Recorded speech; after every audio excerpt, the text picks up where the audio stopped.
3. Oh, vous êtes là, je vous avais pas vu. Ok, d'accord, c'est pas du tout crédible.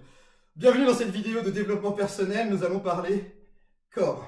Comme vous pouvez le voir, je suis vraiment essoufflé parce que j'étais vraiment en train de m'entraîner. J'ai ma plus petite amenée à la danse, la plus grande amenée au tennis, plein de choses à faire. Nous sommes un samedi matin et comme beaucoup de gens, voilà, quelques obligations. Il n'en demeure pas moins que dans le petit laps de temps que j'ai de disponible, j'essaie de développer mon corps. J'espère que vous avez vu ma précédente vidéo. Si ce n'est pas le cas, regardez-la, abonnez-vous, parce qu'on va aller droit vers, j'espère, ce qu'il y a de plus intéressant, un développement personnel qui soit spirituel ou corporel. Je vais commencer par une citation de Simone de Beauvoir. Désolé d'être essoufflé, mais je faisais vraiment du sport. Simone de Beauvoir disait un truc très bête. Le présent n'est pas un passé en puissance, il est le moment du choix et de l'action. Alors je disais une chose très bête, non, c'est très intelligent, mais ça semble une lapalissade, chose que je fais souvent. En fait, oui, le présent, c'est le moment où on doit agir. Sauf que peu de gens le réalisent. Beaucoup de personnes vivent dans la continuité de leur passé, de leur vécu, de leurs décisions antérieures. Et le futur n'est finalement qu'une ligne droite où le présent est un point intermédiaire. Ce n'est pas comme ça que ça se passe. En matière de développement personnel, ce que dit Simone de Beauvoir correspond à ce que les Romains appelaient le hic et nunc, c'est-à-dire le ici et maintenant. Ce que vous avez vécu, décisions antérieures, n'ont aucun impact sur aujourd'hui.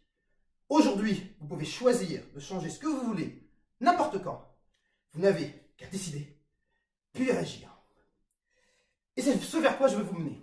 Surtout au niveau corporel, hein, puisque dans cette vidéo, nous sommes au niveau corporel. Mais dans celle après, nous parlerons zone de confort, confiance en soi, etc. Dans cette même logique, je vais vous citer Shakespeare. Shakespeare disait dans Othello, « Nos corps sont nos jardins, de nos volontés sont les jardiniers.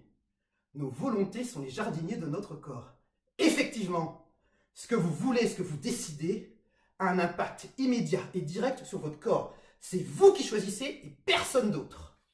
Très belle phrase. Alors, vous allez vous dire, ok, ça va, icose, des citations, le mec il se met buste nu pour parler philo, déjà pourquoi pas, ça change un peu. Mais surtout, ça manque un peu d'action comme ça, ou de choses comme ça. Oui, vous avez raison. Mais on va y venir petit à petit. Parce que si vous avez bien écouté la citation de Simone de Beauvoir, le moment du choix et de l'action. Pour l'instant, nous sommes dans la zone de choix. Vous devez choisir ce que vous voulez être. Vous devez choisir ce que vous voulez faire. C'est un choix qui vous est propre et personne ne peut quoi que ce soit là-dessus. En revanche, une fois que vous avez choisi, il faut passer à l'action. Et passer à l'action, là, c'est ce qui fait la différence entre ceux qui assurent et les autres. Bon, attendez, je ne suis pas en train de me la péter, mais simplement parce qu'on va entamer dans quelques instants un vrai coaching. Quand je dis vrai coaching, c'est-à-dire du vraie définition de coach, en fait, je vais vous pousser à bout. Mais évidemment, il y a plusieurs types de personnalités, plusieurs types d'individus, et en fonction de ces individus, le coaching n'est pas le même. Si vous êtes quelqu'un de sensible, si vous êtes quelqu'un qui manque vraiment cruellement de confiance en soi, et que finalement vous n'êtes pas prêt à tout entendre et que vous avez besoin de douceur, allez ici. Là, je vais afficher ici le moment dans la vidéo où je passe en mode, on va dire, communication non violente, CNV, enfin, c'est pas exactement ça puisque nous ne sommes pas dans un échange, mais où je vais arrondir les angles, où je vais faire en sorte de ne pas vous vexer. En revanche, maintenant, là, tout de suite, allez-y vite, hein, allez à ce moment de la vidéo, je vais m'entretenir avec ceux qui ont vu ma précédente vidéo, à qui j'ai dit, regardez votre corps, notez ce qui vous va, ce qui ne vous va pas, regardez les moments où vous voyez un plat passer et le moment où vous cédez. Vous êtes prêts? On y va? Vous savez quoi? C'est de votre faute si vous en êtes là où vous en êtes. Si votre corps ne correspond pas à ce que vous voulez, c'est parce que vous n'avez pas l'énergie suffisante pour pouvoir y aller. C'est complètement naze la façon dont vous faites. Complètement. Et ce n'est pas la peine de dire, oula, comment le mec qui me parle, il manque de respect. Eh ben, j'ai bien raison, parce que la première personne qui se manque de respect à elle-même, c'est vous. Comment ça se fait que votre corps, depuis le temps, il vous envoie des signaux comme quoi, j'ai un peu de cellulite, j'ai pas les abdos qui sont visibles, je manque de muscles, et vous ne faites rien? Vous pensez vraiment que c'est comme ça que ça marche? Vous croyez que c'est facile? Qui vous a dit que c'était facile? Pour qui est-ce facile? C'est toujours simple de dire, j'envie un tel, j'envie un autre. Mais qu'est-ce que vous faites vous? Envier, c'est facile, puisqu'il s'agit juste d'être dans l'observation. Agissez un peu. Vous verrez si vous creusez sur chacun de ces individus que ce n'est pas simple. Ils se battent tous les jours pour ce en quoi ils croient. Tous les jours ils luttent. Tous les jours ce n'est pas facile. Eux aussi peuvent avoir une vie de famille. Eux aussi peuvent avoir des enfants. Eux aussi ils doivent passer un plat plein de sauces qui donnent envie. Mais ils ne le savent pas. Donc si vous en êtes là où vous en êtes, c'est de votre faute. Je vous promets de la sueur et du sang. Je plaisante, hein.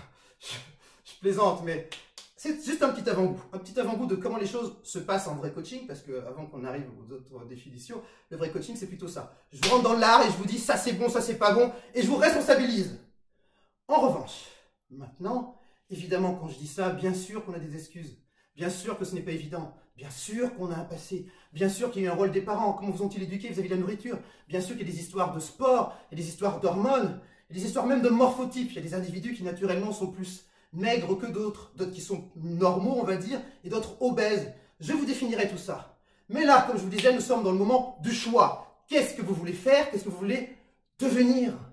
Et effectivement, si jamais vous ne décidez pas de changer, simplement vous vous dites « j'aimerais ceci, j'aimerais cela », vous êtes dans le domaine de la velléité, pas de la volonté. La velléité même moribonde, celle qui consiste à dire « j'ai envie de telle chose, mais je ne sais pas comment faire » et puis il n'y a rien qui suit derrière. Ce n'est pas comme ça que ça fonctionne. Si vous voulez un changement, il faut que cette velléité soit une volonté et que cette volonté soit aussi nécessaire et importante que respirer. Vous le voulez vraiment, donc vous vous battez pour. Si vous avez écouté ma vidéo de la dernière fois, je vous ai demandé de vous regarder. Quand je vous ai demandé de vous regarder, c'est pour faire en fait l'effet miroir. Vous savez, le miroir de Blanche-Neige. C'est pour vous dire un truc tout bête. En fait, c'est le miroir qui va vous dire la vérité. C'est que si vous êtes au stade où vous en êtes, ce n'est évidemment pas uniquement de votre faute, mais en grande partie. Parce que votre corps, que vous devriez traiter comme un ami, vous a envoyé des signaux. Des signaux comme quoi ça n'allait pas, comme quoi ce n'était pas bon. Et vous n'avez pas fait attention.